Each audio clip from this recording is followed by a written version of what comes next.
वंदे मातरम दोस्तों। मेरा ये जो एनसीईआरटी का ज्योग्राफी का जो सेशन चल रहा था, जो क्लास 7 का था, उसका मैं अगला वीडियो जो हमारा जो चैप्टर 3 है, आवर चेंजिंग अर्थ। तो दोस्तों, आवर चेंजिंग अर्थ इसमें इस चैप्टर को हम लोग अच्छा से देखते हैं और आगे बढ़ते हैं दोस्तों। तो चलिए, इसका हम लोग पहले लिथोस्फीयर पढ़ चुके हैं। तो अब यहाँ पे लिथोस्फीयर, हाइड्रोस्फीयर, बायोस्फीयर जो हम चैप्टर सेकेंड में देख चुके हैं।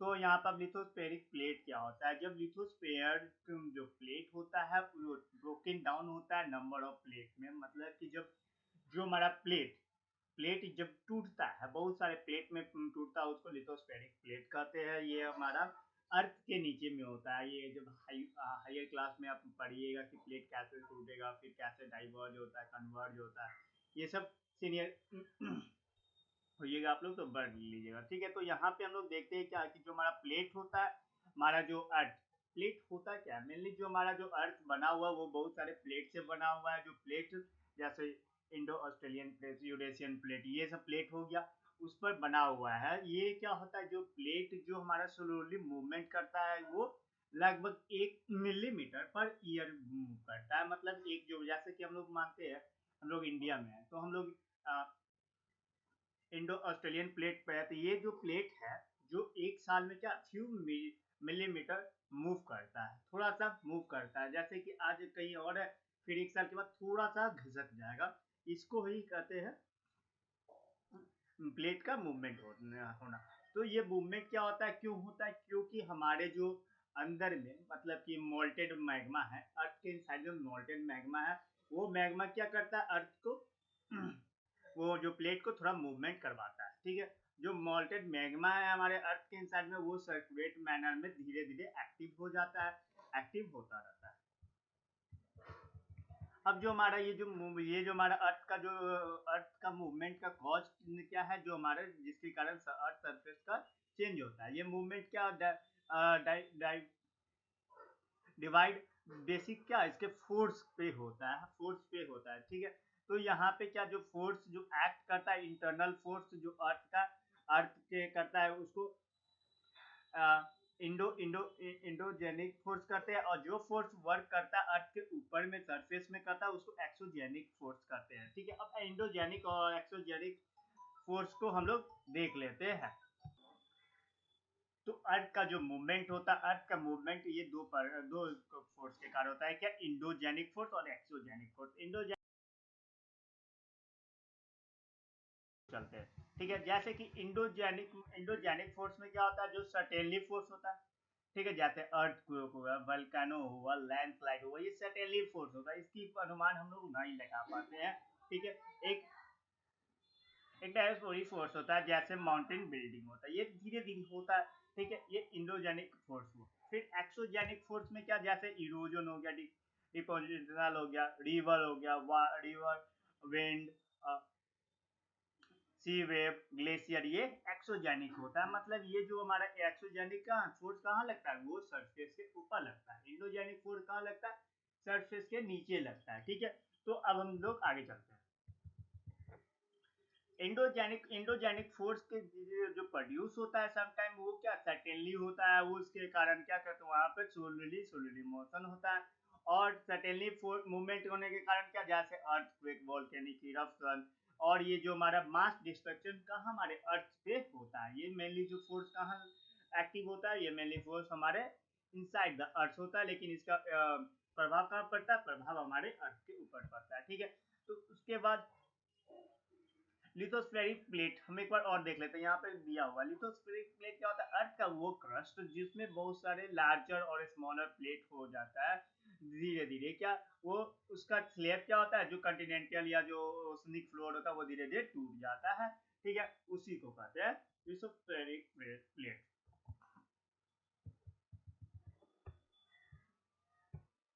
अब देखते हैं वोल्केनो। वोल्केनो क्या है, एक वेन, ये जो देख रहे हैं फिगर, वल्केनो क्या था, ये जो हमारे अर्थ एक ये हमारा वेन, ये ओपन लाइक स्ट्रक्चर होता है। ओपन लाइक स्ट्रक्चर जो अर्थ के क्रस्ट से मोल्टेड मटेरियल वो बाहर निकालता है। ये देखें वोल्केनो को, जैसे ये मेंटल हो गया, ये हमारा मेल्टन हो गया, ये फिर मैग्मा चैम्बर हो गया, इसका क्रस्ट हो गया, क्रस्ट के ऊपर क्या ये लावा, ये जो हमारा माउंटेन हो गया, माउंटेन हो गया। तो माउंटेन के बीच में क्या होता है, एक वेन बनता है, मतलब एक पाइप लाइक स्ट्रक्चर बनता है। जो पाइप लाइक स्ट्रक्चर से क्या होता है, यहाँ से हमारा मैग्मा हो गया, या जो केटल हो गया, जो गैस एस ये सब बाहर निकलता है वोल्केनो से, और ये देखें ये हमारा लावा हो गया। तो ये हमारा जो वॉल्केनिक इरप्शन भी क्या होता है, ये सैटेलाइट चेंज होता है। ठीक है। अब ये इंडोजेनिक, इंडोजेनिक मतलब इंडो मीन्स क्या होता है इनसाइड, और एक्सो मतलब आउटसाइड, जेनिक मतलब ओरिजिन, मतलब इंडोजेनिक मतलब क्या, इंडो मीन्स इनसाइड ओरिजिन, और एक्सो मतलब आउटसाइड ओरिजिन। ये हम मुझे लग रहा है कि आप क्लियर हो चुका है इंडोजेनिक और एक्सोजेनिक क्या होता है।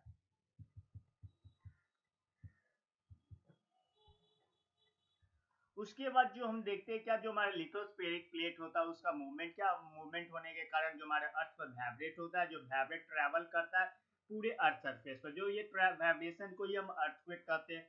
अब ये अर्थक्वेक कहते हैं, तो ये अर्थक्वेक के थोड़ा अच्छा से डायग्राम देख लेते हैं कि अर्थक्वेक होता क्या है और ये कैसे होता है। तो ये देखिए, ये हमारा एक मेनली हमारा अर्थक्वेक, अर्थ का क्वेक होने वाला ये प्लेस है। तो यहाँ पे हम लोग क्या, ये एक प्लेट है, कोई भी प्लेट हो गया, यहाँ पे क्या होता है ये फोकस होता है, जहां से फोकस किसको कहते हैं, जहां से अर्थक्वेक ऑकर होता है, ओरिजिन होता है जहां से, और यहाँ ये फोकस हो गया, ये क्या यहाँ से अर्थक्वेक का जो फोर्स होता है, वाइब्रेशन होता है, वो यहाँ से ओरिजिन होता है, इसी के परपेंडिकुलर, ये तो प्लेट के नीचे है, लेकिन इसके जो परपेंडिकुलर जो हमारा लैंड सरफेस होगा, क्रस्ट होगा, उस पर क्या होता है परपेंडिकुलर, वो इपी सेंटर कहलाता है। इपी सेंटर कहलाता है। उसके बाद वो प्लेट बाउंड्री होता है, प्लेट बाउंड्री ये देख रहे हैं, प्लेट ये है, ये प्लेट बाउंड्री हो गया, ये प्लेट बाउंड्री हो गया। उसके बाद यहाँ से क्या होता है, यहाँ से ये पहला वेव रिलीज हुआ, फिर दूसरा वेव रिलीज हुआ, तीसरा वेव, चौथा वेव, ऐसे करके रिलीज होते होते होते वो ऑल डायरेक्शन में रिलीज होते जाता है। ठीक है। तो अब हम देखते हैं क्या कि अब देखते हैं क्या कि अर्थक्वेक क्या होता है, वो तो जान गया। ठीक है। फोकस क्या होता है, जो हमारे वैसा प्लेस जो क्रस्ट का, जहां पे मूवमेंट स्टार्ट होता है उसको हम फोकस करते हैं, मतलब जहां से वाइब्रेशन जो स्टार्ट होता है उसको हम फोकस करते हैं। ठीक है। और वो ऐसा जगह जहां पे सरफेस के एवब, मतलब फोकस के एवब होता है, उसको इपी सेंटर कहते हैं। ये मेनली परपेंडिकुलर होता है, मतलब कि हम कह सकते हैं कि जो हमारा फोकस का परपेंडिकुलर होता है उसको हम इपी सेंटर कहते हैं। ठीक है।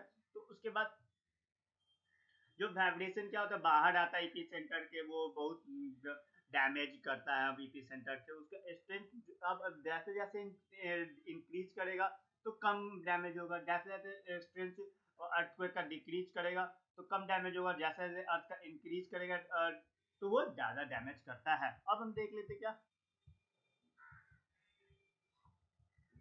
मेनली जो हमारे जो अर्थक्वेक का वेव होता है वो तीन प्रकार के होते हैं, पी वेव, प्राइमरी वेव, और इसको लॉन्गिट्यूडनल वेव भी कहते हैं। उसके बाद सेकेंडरी वेव, इसको ट्रांसवर्सल वेव कहते हैं, और एल वेव इसको सरफेस वेव कहते हैं। ये डिफरेंट डिफरेंट ये तीन प्रकार के थे। इसको फिर हम लोग हायर क्लासेस में स्टडी करेंगे, कौन सा प्राइमरी वेव होता है, कौन सा सेकेंडरी वेव होता है, कौन सा लॉन्गिट्यूडनल वेव जो एल वेव या सरफेस वेव होता है, ये हम लोग आगे देखते हैं।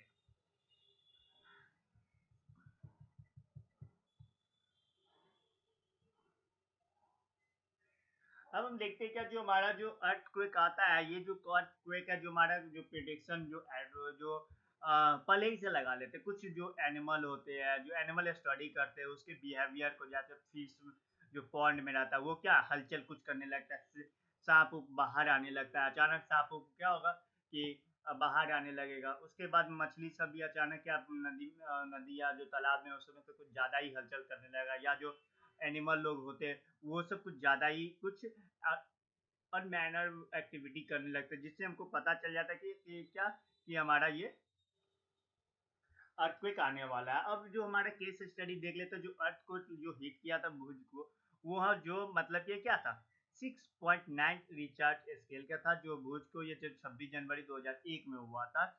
यहाँ पे क्या हुआ था, यहाँ पे अर्थक्वेक आते बहुत बड़ा था, डिजास्टर हुआ था। ठीक है।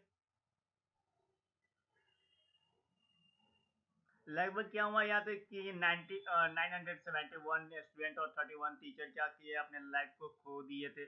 ये कोलैप्सन ऑफ बिल्डिंग, ये जो बिल्डिंग ये देख रहा है, ये बिल्डिंग में की ये बिल्डिंग गिरा था, इसमें लगभग लगभग क्या 1,000 लोग अपनी लाइफ को खो दिए थे, ठीक है। उसके बाद जो भुज भुज का जो बहुत सारे बिल्डिंग, बहुत सारे हाउस, शॉप, मॉल, ये सब सब खत्म हो गया था। उसमें बहुत सारे लोग भी मरे थे।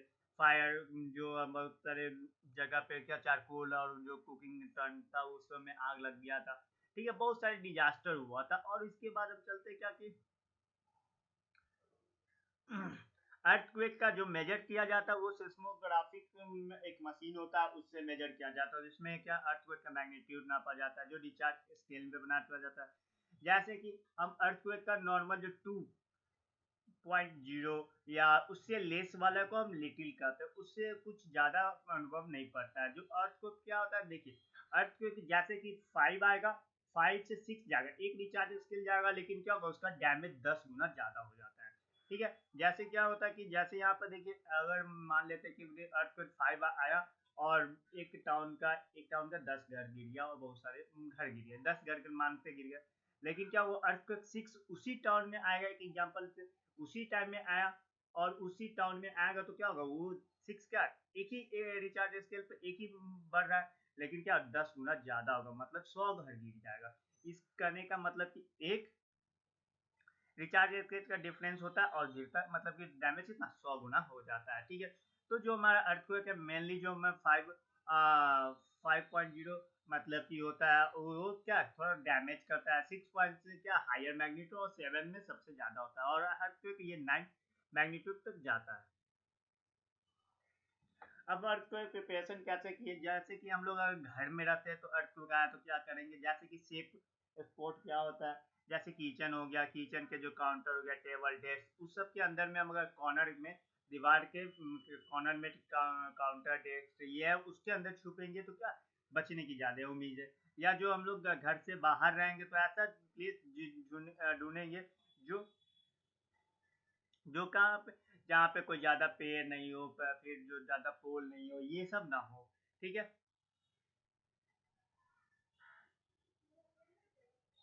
उसके बाद हमें अर्थक्वेक के बारे में सभी लोग को प्रिपेयर करना चाहिए, अवेयरनेस करना चाहिए, कि सबको बताना चाहिए कि अर्थक्वेक क्या होता है, कैसे होता है, जिसके कारण वो हमें ज्यादा से ज्यादा डैमेज ना होगा हमारा, ठीक है। अब हम देखते हैं लैंड लैंड फॉर्म, जो मेजर लैंड फॉर्म होते हैं, जो मेजर लैंड फॉर्म होते हैं वो मेनली जो वेदरिंग या इरोजन से होता है। वेदरिंग क्या होता है, जो देखिए अगर कोई रॉक है, रॉक को टूट जाता है, वो नेचुरली होता है। रॉक बड़ा सा रॉक है, उसको तोड़ के क्या होता है छोटा बनता है, फिर तोड़ता है तो वो छोटा बनेगा, मतलब जो वेदरिंग क्या हुआ, रॉक को ब्रेक डाउन करना, वो नेचुरली होता है, उसको वेदरिंग कहते हैं। इरोजन क्या हुआ, जो इरोजन क्या हुआ डिफरेंट एजेंट के द्वारा किया जाता है, मतलब कि जैसे विंड, वाटर, ये सब भी क्या करता है रॉक को तोड़ देता है, ठीक है। ये सब जो रॉक को तोड़ता है, जो डिफरेंट एजेंट के द्वारा किया जाता है, उसको इरोजन कहते हैं। और जो नेचुरली होता है, मतलब कि वहाँ पे नेचुरली करने का मतलब कि वहाँ पे बहुत सारे फैक्टर होते हैं। फिर ये रॉक कैसे टूटता है उसको रॉक साइकिल में हम लोग देख चुके हैं, वो पीछे पीछे वाला चैप्टर में वो, ठीक है। तो उसके बाद क्या करते हैं, यहाँ पे जो हमारा विंड, एयर, आइस, ये सब के कारण इरोजन होता है। और इरोजन मटेरियल को कहाँ डिपॉजिट किया जाता है, वाटर में डिपॉजिट किया जाता है। वाटर मतलब कि इरोजन मटेरियल को, जैसे माउंटेन हुआ, माउंटेन हिमालय का हुआ, उसका क्या होगा वो इरोड होता है। माउंटेन का जो पत्थर है वो इरोड होके कहाँ डिपॉजिट होता है, मेनली जो वाटर में होता है, जिसके कारण क्या होता है मेनली वाटर में होता है, जिसके कारण गंगा बेसिन में अच्छा खासा लेवल सॉइल पाया जाता है। हर साल क्या होता है अच्छा खासा लेवल सॉइल आता है, इसीलिए वर्ल्ड मोस्ट प्रोडक्टिव एरिया हमारा जो गंगा बेसिन है, गंगा ब्रह्मपुत्र बेसिन है, वो हो जाता है, ठीक है। अब ये जो हमारा इरोडेड मटेरियल वो कैरी कौन करता है, वाटर कैरी करता है, विंड कैरी करता है, ठीक है वो। और उसके बाद आइस, ये डिफरेंट एजेंट काम क्या है इरोजन करना, ठीक है। और इसके बाद क्या करते हैं, जो प्रोसेस डिकम्पोजिशन तो लैंडफॉर्म का बना देता है। अब वर्क कैसे होता है, इससे पहले हम देख लेते हैं कि आप इन पूरे वर्ल्ड में 1000 स्मॉल वाटरफॉल है। सबसे लार्जेस्ट वाटरफॉल कौन है, हमारा जो एंजल एंजल फॉल है, जो वेंजुला जो नॉर्थ अमेरिका का है वो। और अदर जो नायगरा फॉल है जो लोकेटेड होता है जो कनाडा और यूएसए के बॉर्डर पे, जो इन हमारा नॉर्थ अमेरिका में है। फिर विक्टोरिया फॉल है जो हमारा बॉर्डर है जो जिम्बाब्वे और जिम्बाब्वे के जो हमारा अफ्रीकन बॉर्डर पे है। ये सब हमारा वाटरफॉल है जो वर्ल्ड का सबसे अच्छा वाटरफॉल माना जाता है और सबसे बड़ा वाटरफॉल है।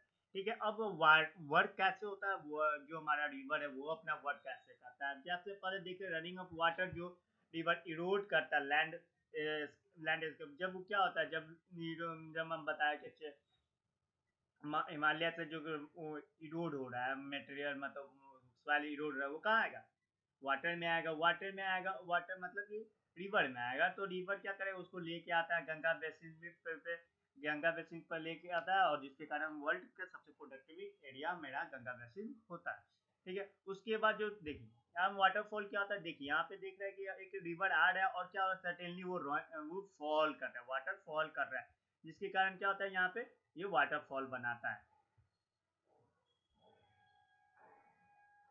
अब यहाँ पे कुछ टर्म देख लेते हैं क्या, कि जो हमारा रिवर इंटर करता है प्लेन में, जो क्या करता है वो रिवर इंटर कर रहा है प्लेन में, वो क्या करता है प्लेन में, तो क्या होता है वो रिवर माने उधर चला जाता है, तो वो मेंडर कहलाता है। जैसे देख रहे हैं ये जो रिवर इंटर किया, फिर घुमा, फिर यहाँ पे घुमा, फिर यहाँ पे घुमा, फिर यहाँ पे घुमा, ये जो घुमाव है उसको मेंडर कहते हैं। यहाँ से जो रिवर आया फिर ये घुमा, इसको क्या कहते हैं, मेंडर कहते हैं। मेंटर कहते हैं जो कंटिन्यूटी इरोजन पार्टिकल को डिपॉजिट करता है और कहीं से पार्टिकल को उठा लेता है। मतलब रिवर कहीं से पार्टिकल मिट्टी जाके डाल देगा और कहीं से मिट्टी उठा लेता है। देखते हैं हम लोग हमेशा ये अगर आप अच्छा से गौर से रिवर देखे रहेंगे तो ये सब मेंटर वेंटर आपको मिल जाएगा देखने को। ठीक है, वो उसके बाद क्या करता है, इसके मेंटर के जो एंड पे क्या लूप बनता है, वो क्लोज लूप बनता है। ये लूप बना, क्लोजर क्लोजर बनता है, तो यहाँ पे एक बना, फिर दूसरा यहाँ पे बना, तीसरा यहाँ पे बना, फिर यहाँ पे बना, जो क्लोजर रूप रहता है, जिसके कारण क्या टाइम टू टाइम यहाँ पर मेंडर कट होता है रिवर का, और मेंडर कट करके और वो ऑक्स बॉल लेक भी बनाता है। जैसे कि ये मान लेते हैं कि यहाँ से आया, ये यहाँ से ये यहाँ से आके ये पहले क्या था, ऐसे था रिवर मेरा। ठीक है, ऐसे रिवर था, ऐसे रिवर था, लेकिन अब क्या हुआ है वो इस रिवर को जैसे फोर्स मिलता है वो क्या हो गया, अब ऐसे चला गया। क्या हुआ, ये जो हमारा ये जो एरिया है उसको छोड़ के ये मेंढर क्या पीछे घसक गया, और पीछे घसकने के बाद क्या वो अलग एक अपना जो बैंक बना लेता है, जिसके कारण क्या ये हमारा ऑक्स बोल लेक कहते हैं। ऑक्स बोल क्यों कहते हैं, क्योंकि जो बैल का जो पाँव होता है कुछ ऐसे ही होता है, इसीलिए उसका ऑक्स बोल लेक हो गया, ऑक्स बोल आइलैंड भी होता है। ये सब आगे क्लास में पढ़ने को मिलेगा। ठीक है, टाइम टू टाइम जो ये रिवर क्या होता है अपना बैंक चेंज करता रहता है। उसके बाद ये जो मेनली जो फ्लड के रीजन में फ्लड आता है वहां पे ये सब देखने को मिलता है, डिकम्पोजिट करता है, जो सॉइल को एक जगह से उठाएगा फिर दूसरी जगह पे डाल देगा, इसी को सेडिमेंट अलोंग द बैंक कहते हैं। ठीक है, अब जो लीडिंग जो फॉर्मेशन जो फ्लैट जोन में होता है वो उसको फ्लैट प्लेन कहते हैं। मतलब ये जो फ्लैट प्लेन क्या यहाँ से लेके यहाँ तक क्या हुआ, ये थोड़ा ऊपर है और ये थोड़ा नीचे है, वो ये भी थोड़ा ऊपर है, बीच में जो क्या गड्ढा है उसी में क्या हो रहा है, रिवर फ्लो कर रहा है। मतलब कि जो रिवर का जो हम लोग देखते क्या, जैसे गंगा नदी को देख लेते हैं, गंगा नदी बहता तो मेनली है क्या 400-500 मीटर के दूरी पे, मतलब पूरे उसका जो लेंथ वेथ होगा 400-500 मीटर होगा, लेकिन क्या उसका जो एरिया है, तो क्या उसका एरिया है जो 3,000 4,000 मीटर के ही होता है। मतलब 3-4 किलोमीटर के बीच का उसका एरिया होता है। क्यों, क्योंकि उसका वो फ्लड जोन फ्लड प्लेन कहलाता है। क्यों, क्योंकि गंगा नदी उस एरिया में कहीं भी बह सकता है। देखेंगे एक साल देखेंगे क्या ये जो ऐसा बह रहा था, ठीक है, मान लेते हैं गंगा ही नदी ऐसे बह रहा था एक साल में, फिर दूसरे साल में क्या हो गया ऐसे बढ़ने लगा, ऐसे बढ़ने लगा, तो क्या होगा इसके बीच का एरिया क्या होगा, वो दोनों यहाँ से उठ के यहाँ चला है। तो ये जो है और ये जो पॉइंट है, मतलब ये जो उठा हुआ पार्ट है और ये उठा हुआ पार्ट है, इसके बीच का जो एरिया है उसको फ्लड प्लेन कहते हैं। जब राइजिंग क्या होता है, जब राइजिंग बैंक हो जाता है, वो जो रिवर का जो बैंक होता है वो राइज हो जाता है, उसको लेवल्स कहते हैं। और ये जो अप्रोच है ये रिवर क्या हम मिलता है ऐसे ही करके इंक्रीज, ऐसे ही करके कहाँ मिलता है वो मिल जाता है हमारे ओशियन में। अब देखते हैं कि ओशियन में क्या होता है, ये जो मिला उसके बाद रिवर क्या होता है, बहुत सारे जब ओशियन के पास आता है मेन मेन रिवर, यहाँ पे क्या होता है इसका जो रिवर का वाटर का स्पीड होता है बहुत कम हो जाता है। कम हो जाने के कारण क्या होता है ये डिफरेंट डिफरेंट ट्रिब्यूटरी में डिवाइड हो जाता है। यहाँ देख रहे हैं एक मेन रिवर आया, फिर ये अलग बट चला गया, ये अलग चला गया, ये अलग चला गया, क्योंकि यहाँ पे क्या होता है, यहाँ पे स्पीड बहुत कम हो जाता है रिवर का, वाटर का, जिसके कारण ये क्या जो डिकम्पोजर लेके आता है वो कहीं पर ज्यादा डाल देता है, कहीं पर कम डाल देता है, इसलिए वो slaver save many part many number of street में बट जाता है। उसको क्या कहते हैं, ये जो कनेक्टिंग है सेडिमेंट्री सबका ये कनेक्टिंग है, ये माउथ के पास होता है, इसी को हम डेल्टा कहते हैं। अब देखते हैं हमारा जो रिवर के द्वारा हो गया। अब हम देखते हैं सी वेव की कैसे करता है। सी वेव के जो इरोजन और डिकम्पोजिशन तो हमेशा होता रहता है, जो लैंडफॉर्म बनाता है, जो सी वेव कंटिन्यूसली स्ट्राइक करता रहता है रॉक पे, जैसे कि यहाँ पे देख रहे हैं बड़ा बड़ा चट्टान, ये जो चट्टान है उसके बाद सी वेव आएगा और इसको रॉक पे स्ट्राइक करेगा, फिर यहाँ पे स्ट्राइक, सब जगह स्ट्राइक करता रहता है, जिसके कारण ये स्ट्राइक करने के कारण ये बड़ा सा इस पर क्रैक बना देता है, बड़ा सा क्रैक बन जाता है, ये बड़ा सा क्रैक बन जाएगा। ठीक है, जब क्रैक बन जाएगा उसको और स्ट्राइक कर रहा है वेव, और स्ट्राइक कर रहा है, और स्ट्राइक कर रहा है, और स्ट्राइक कर रहा है, जिसके कारण ये क्रैक क्या करेगा, ये एक क्रैक हॉलो इस केव में लाइक बन जाएगा। ये हॉलो केव, यहाँ देखिए ये हॉलो केव लाइक बन रहा है, यहाँ पर बार बार स्ट्राइक कर रहा है, जो यहाँ का जो पत्थर है वो रॉक है उसको स्ट्राइक करके करते उसको वहां पर का पत्थर को तोड़ देता है, वो हॉलो केव बन जाता है, हॉलो केव बन जाता है, इसी को सी केव भी कहते हैं, ये सी केव भी कहते हैं। यहाँ पे बहुत सारे सी केव बने रहते हैं। ठीक है, उसके बाद क्या करते हैं, यहाँ पे जो एक्टिविटी जो लार्जर होता रहता है, जब लार्जर होता है, लेकिन क्या होता है लार्जर होता रहता है, लेकिन क्या होता है एक समय ऐसा आता है कि लार्जर एक्टिविटी ये जो और बड़ा होता रहता है, और ये केव क्या जो रिमेन फॉर्मेन रहता है, लेकिन इसका जो ये क्या होता है, ये आर्क जैसा बन जाता है, केव ये आर्क जैसा बन जाता है। ये मेनली क्या होता है, केव से पहले वाला फॉर्मेशन होता है। पहले क्या होगा कि यहाँ पे स्ट्राइक किया हमारा ओशियन का क्रेन, यहाँ पे स्ट्राइक किया, करते करते क्या होता है एक आर्क बना देता है, फिर वही आर्क क्या बड़ा हो जाएगा तो वो केव बन जाएगा। ठीक है, ये केव बन जाता है। उसके बाद क्या होता है, जब यहाँ पर उसके बाद फिर जो इरोजन यहाँ पर क्या होता है होते रहता है पूरे। उसके बाद जो वाल लाइक फीचर जो हमारा होता है, यहाँ पे देख सकते हैं ये जो वाल लाइक फीचर होता है, ये इसको एक्सट्रैक्ट करते हैं। उसके बाद यहाँ पे जो डीपर रॉक राइजिंग होता है वर्टिकली, उसको सी क्लेप करते हैं। यहाँ पर जो रॉक राइजिंग वर्टिकली होगा उसको सी क्लेप करते हैं, यहाँ पर डिपोजिशन होता रहता है।